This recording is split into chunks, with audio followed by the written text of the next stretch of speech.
नमस्कार, doctor Ravi Godse Pennsylvania से लोकमत के हिंदी ऑडियंस के लिए सर्वसाधारण जनता के लिए वैक्सीन कब और कैसे पहुंचेंगी, इसके ऊपर मैं कुछ तरकीब बता रहा हूं। सबसे पहले मेरा अनुरोध, मेरा निवेदन, मेरी चेतावनी ये है आम जनता को कि खुद अपने आप को आम या सर्वसाधारण कहना प्लीज़ बंद करो।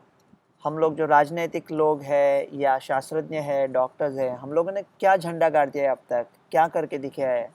हम लोग कोई असाधारण या अति साधारण नहीं है, हम तो साधारण से भी कम है। तो खुद को आम या सर्वसाधारण कहना बंद करो। अभी एक एकदम डिफरेंट तरकीब है। सबसे पहले तो ये सोचेंगे कि जैसे हमारे एंथनी फाउची बाबा है या कोई साइंटिस्ट है, तो अब वो कह रहे हैं, वर्ल्ड हेल्थ ऑर्गेनाइजेशन है, वो कह रहे हैं कि जून 2021 तक सामान्य लोगों तक ये वैक्सीन नहीं आएगी। इनमें छुपे दो अच्छी खबरें हैं। पहली खबर ये है कि पहले तो ये लोग कह रहे थे कि वैक्सीन आएगी ही नहीं। अभी जब ये कह रहे हैं कि जून 2021 तक सब लोगों को मिलेगी, इसका मतलब वैक्सीन तो डेफिनेटली आ रही है, 100% आ रही है। और अभी देखना ये है कि लोगों के पास कैसे पहुंचानी है। तो पहली बात ये है कि रेजनरॉन और इला लिली के जो मोनोक्लोनल एंटीबॉडीज़ है, वो तो वैक्सीन नहीं है, वो पैसिव इम्यूनिटी है।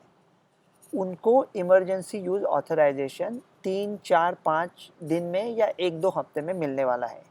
जो विशेषज्ञ ये मानने को तैयार नहीं है कि इनको इमरजेंसी यूज़ ऑथराइजेशन मिलेगा, वो विशेषज्ञ बनना छोड़ दे और छोटा भीम या कुछ ऐसे पढ़ने लगे अपने लेवल के। तो ये जब आएगा एंटीबॉडीज़, मोनोक्लोनल एंटीबॉडीज़ आएंगे, तो उसका एक इंडिकेशन ये भी हो सकता है कि pre exposure prophylaxis, high risk prophylaxis. तो इंडिया के पूरे डॉक्टर्स की लिस्ट बनाए, ये 2 या 3 लाख जो डोसेस हम लोग बरामद कर सकते हैं, वो खरीद के जो डॉक्टर्स रेडी है ये लेने को, उनको दे दे। उनको पैसिव इम्यूनिटी 3-4 महीने तक अच्छी आ जाएगी और वो लोग सर्वसाधारण जनता के साथ ये डोसेस के लिए लड़ेंगे नहीं। दूसरी बात है कि इंडिया में एक very highly educated, elite, sophisticated class है, उच्च शिक्षित क्लास है। कुछ कुछ उनमें से लोग ऐसे हैं कि वो कहते हैं कि हम लोग ये नहीं लेंगे वैक्सीन क्योंकि उसके स्टडीज़ अच्छे नहीं लग रहे हैं, अमेरिका में पॉलिटिकल राजनीतिक दबाव आ रहा है। फेज़ चरण 3 का वैक्सीन पूरे दुनिया में, पूरे विश्व में पूरे होने तक हम वैक्सीन नहीं लेंगे। अच्छी बात है, आप अपना नाम, पता और नंबर बोल दो। जैसे वोटर्स के रोल होते हैं, वैसे वैक्सीन लेने वाले लोगों के रोल बनाएंगे। वो उनमें से, उस सूची से, उस यादी से ये लोगों का नाम हटा देंगे। तो 20-30 लाख लोगों को, गरीब लोगों के लिए और जगह बन जाएगी अगर ये लोग पहले ही कहते हैं कि हमको वैक्सीन नहीं लेनी है। अभी हमें क्या करना है कि जो एज 25 और 65, 25 to 65 के बीच में जो डॉक्टर्स है और जो पुलिस है, उनकी एक लिस्ट बनानी है। मेरे ख्याल से जो लोगों को कोविड-19 हो चुका है पहले, उनके नाम इस लिस्ट से खारिज कर देने चाहिए। उनको ये लिस्ट में लेना नहीं, वो बाद में देखेंगे। सीरो सर्वेलेंस है क्या इंडिया के पास? अभी नहीं है। ये जो लोग हैं, उनको सीरो सर्वेलेंस कर, ये सब चीज़ें हम पिछले महीने भी कर सकते हैं। कुछ बात नहीं, अभी भी कर सकते हैं। और ये हम लोग इजीली ऐसे लिस्ट बना सकते हैं। देखो, एक कोई आदमी समंदर में डूब रहा हो, उसको बचाने से पहले अगर हम उसको उसका आधार कार्ड पूछ सकते हैं, तो ये लिस्ट बनाना तो हमारे बाबूशाही के लिए, हमारे ब्यूरोक्रेसी के लिए एकदम मामूली चीज़ है। ये लिस्ट बना सकते हैं। तो सीरो सर्वेलेंस कर सकते हैं पूरे डॉक्टर्स का, जो भी खर्चा लगे। और जो डॉक्टर्स और पुलिस के एंटीबॉडी पॉजिटिव है, उनके भी नाम इसमें से निकाल दिए जाएंगे ये लिस्ट से। तो हमको ये भी पता चलेगा कि ये हाई रिस्क पॉपुलेशन में एंटीबॉडी लेवल कितने हैं। ना, जो लोगों के एंटीबॉडी लेवल ज़्यादा है, एंटीबॉडी लेवल है, या जो लोगों को कोविड पहले हो चुका था, क्या वो लोगों को कोविड-19 वापस हो सकता है? इसके बारे में मैंने और एक वीडियो बनाया है, अगर टाइम मिला तो वो देख लेना। शायद हम लोग ऐसा, वी विल जस्ट अज्यूम कि उनको कुछ थोड़ा डिफेंस है, लेकिन अभी वो अगले पहले लिस्ट में तो वो लोग नहीं आएंगे। तो बाकी जो डॉक्टर्स बचेंगे, अभी उनकी हमारे पास लिस्ट होनी चाहिए।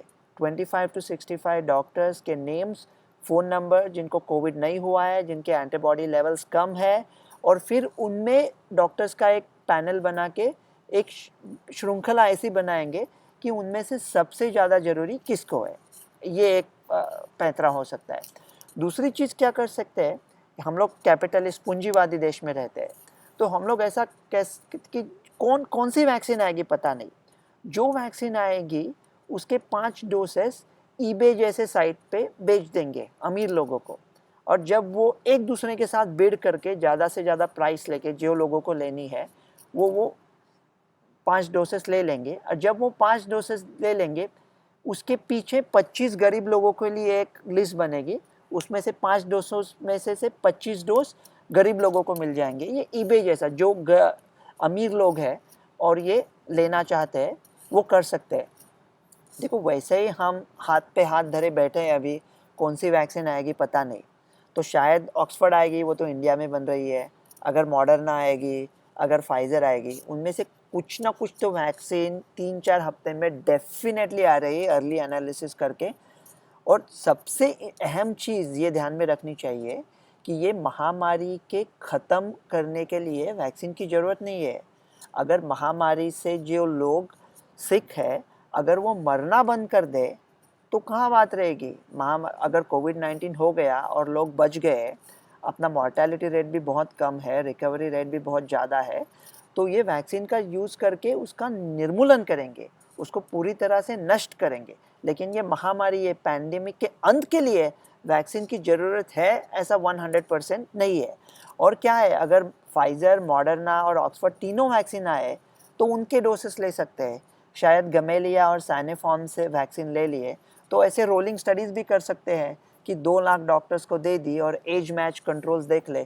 मेरे ख्याल से 2 लाख डॉक्टर या पुलिस तैयार होंगे, अगर उनको रिस्क बेनिफिट रेशो दिया तो वो शायद ये चरण 3 इंडिया में करने के लिए अभी तैयार होंगे। अब ये नॉवेल पैंडेमिक है तो कुछ नॉवेल सोचना पड़ेगा। वो एक उर्दू शेर से इसका एंड कर देते, इसको ख़त्म करते हैं। वो कहता है कि अभी मैं इतना तंग आ चुका हूँ, जो होना है कल होना है वो अभी हो जाए। तो दुनिया तो ये अच्छे बुद्धिमान लोगों से कुछ काम नहीं हो रहा है, मेरे जैसा पागल कुछ करके दिखाएगा, मेरी आइडिया से करके दिखाएगा। तो वो कहते हैं, इलाही काश गमे इश्क असर कर जाए, जो कल गुजरनी है मुझ पर अभी गुजर जाए। तमाम उम्र हमने तो खैर कांटों में गुजारा कर दिया, खुदा करे आपका दामन गुलों से भर जाए। ज़माना अहले खिरत से तो हो गया मायूस, अजब नहीं कोई दीवाना काम कर जाए। डॉक्टर रवि गोडसे, लोकमत के हिंदी ऑडियंस के लिए, पेंसिल्वेनिया से। अगर मौका मिले तो ज़रूर उसको सब्सक्राइब कर लेना, हिंदी और मराठी। Thank you.